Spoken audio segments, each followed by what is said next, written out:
everybody, and welcome to Lauren Loves Color. This is Lauren. This is part 2 of my tutorial video. We are coloring out of the Easy Coloring book by Jade Summer. If you missed part 1, go ahead and look in the description box below. I will have links to all 3 parts in this series. I was highly requested by you to show you some of the easy techniques that I do to create beautiful pieces of art. And so that's exactly what I'm doing. I'm breaking it down so that it's easy for you, for a beginner colorist or an advanced beginner colorist, to learn some of these techniques like I did. So phase 2 is going to be shading. This is going to be my preferred lazy method of shading, which is going to be shading with crayons.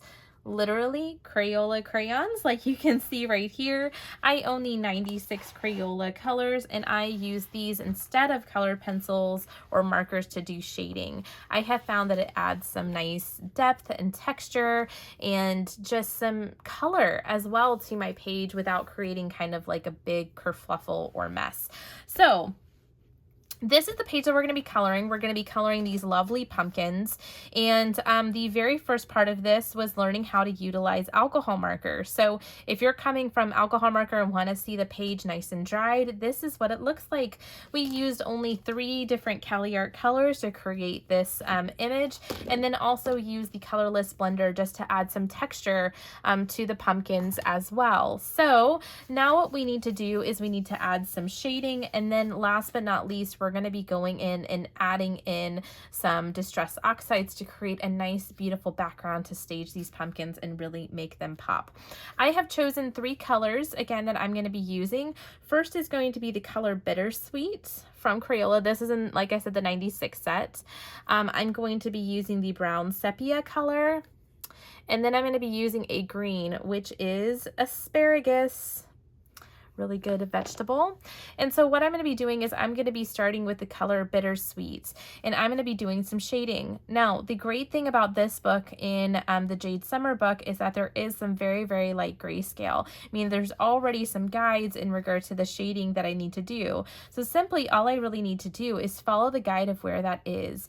If you're just beginning into shading, one of the things that I always did too was to really follow the bold lines that the artist had already put out and almost do some outlining in a darker color, and that just gives it some depth, and that's just really easy.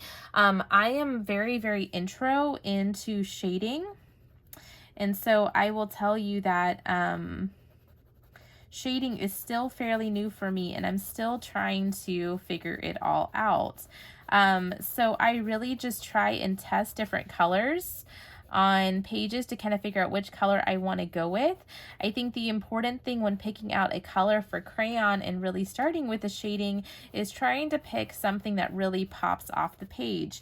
What you don't really see on camera is probably how much of a difference, like how red this color is that I'm coloring with right now, and maybe you can see it now that I zoomed in, but really trying to color with a color that complements but is slightly different and has enough contrast that you can really see it. Now that you can kind of see up close, do you see how much like contrast this gives in the red versus just the plain orange here? And right now I'm just going to be following really the kind of gray shadowing that I see on the page the Jade Summer artist has provided for me. This really helps to just kind of help me understand as well where shadows should go. Someone's kind of asked me before, like how much pressure do I apply on the crayon? I apply pretty hard pressure kind of around the edges and around the lines, but as I try to also apply a lighter pressure as I kind of go towards the outside, just to kind of fade that harsh line a little bit, just to kind of make it blend in a little bit more and not make it look like there's this, you know, just straight line. You kind of want it to look like it kind of fades into the alcohol marker. And, ooh, I can hear some thunder for sure going outside. But you can definitely see, I think this is just such a simple and easy way to add some pop of color. I will tell you, it definitely leaves like a waxy, you know, it is crayon, so it leaves a waxy coat on the page, like where you've colored with it. But I have found that if you like to add additional highlights or, you know, glitter or anything like that, that acrylic paint works really well over this. You will probably have a hard time if you're wanting to use gel pen over it, but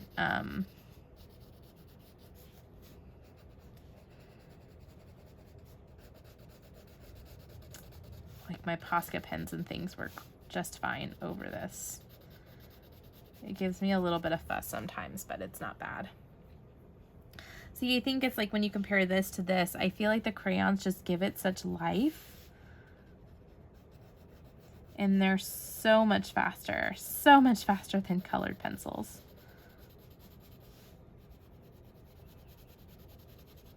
So it really is, again, just following the gray. But if that wasn't here, I'd probably just be going over the lines. And then one thing, you know, I like about the grayscales, it's taught me a little bit about where shadows kind of go. So I would probably be putting like some, you know, darker lines down at the bottom and at the top, and along some of the natural curvatures of the pumpkin. Okay, it's just as simple as that. We're gonna look at the next one here, the next little pumpkin. And my watch is just a little bit behind from my preview, so I wanna make, yeah, there you go. Okay, you can see it. I'm just trying to make sure you can see where I'm drawing.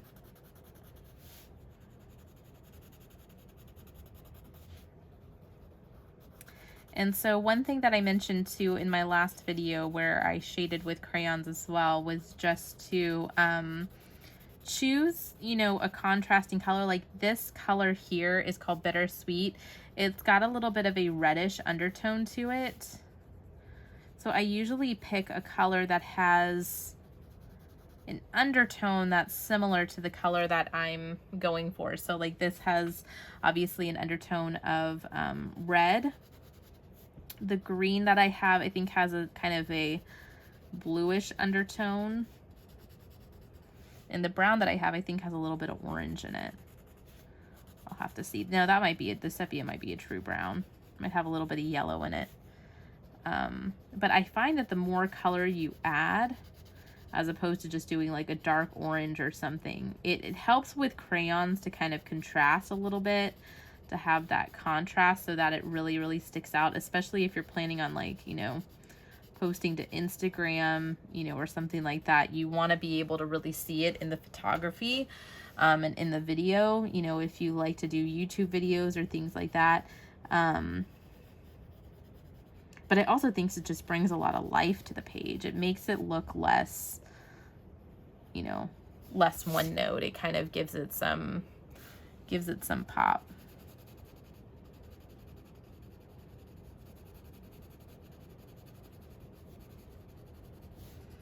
And I kind of just play around with this. Man, it's starting to come down.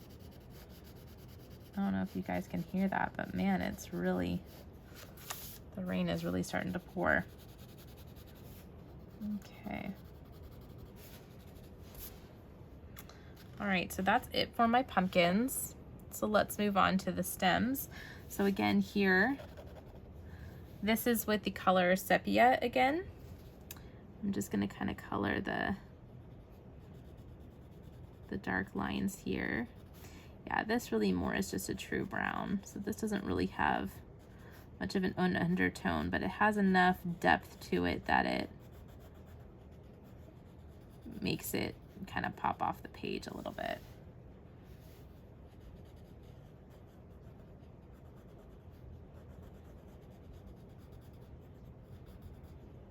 It just makes it look, you know, more thought out, more realistic, but it really doesn't take that much extra time.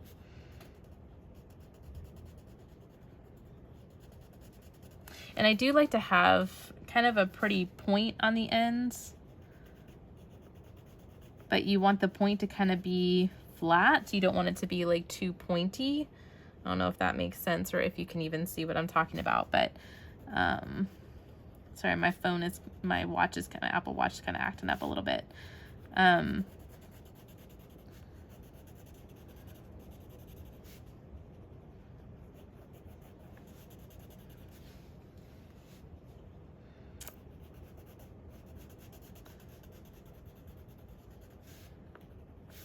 you want it to kind of create a nice dull diffuse line on your page.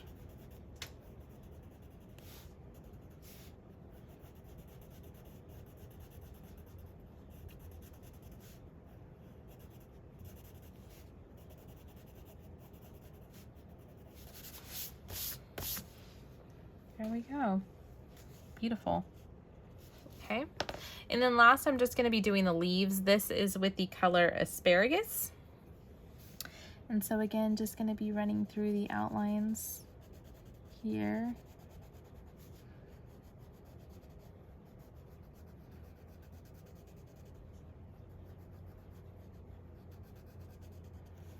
Just to give the page some life.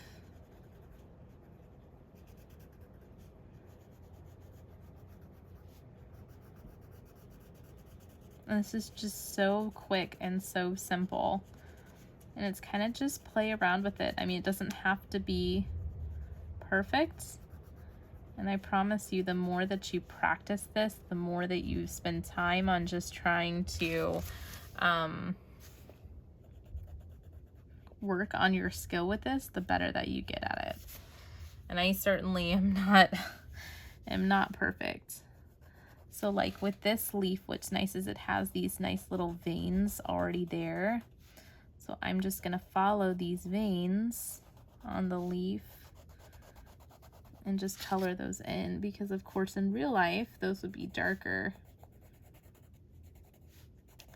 One thing I think that helps too when you're coloring something like leaves or something more realistic is to also pull up a reference photo.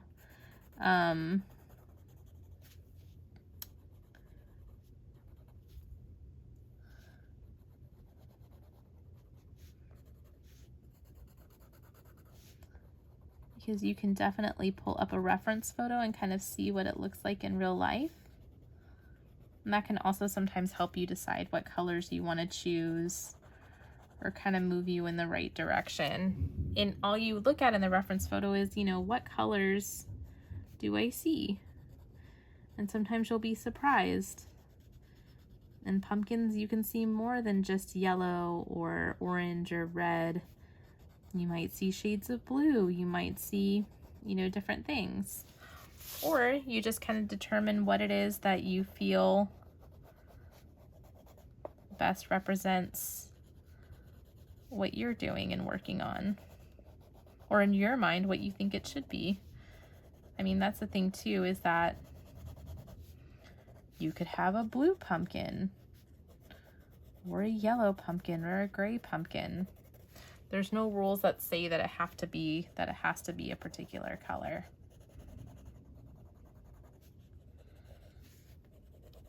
And there's no real rhyme or reason to what I do. I just kind of keep adding until I'm happy with the results of what I see. Okay. All right, and that is it. So we have added our shading to our pumpkin. Just quick, simple, 3 easy colors.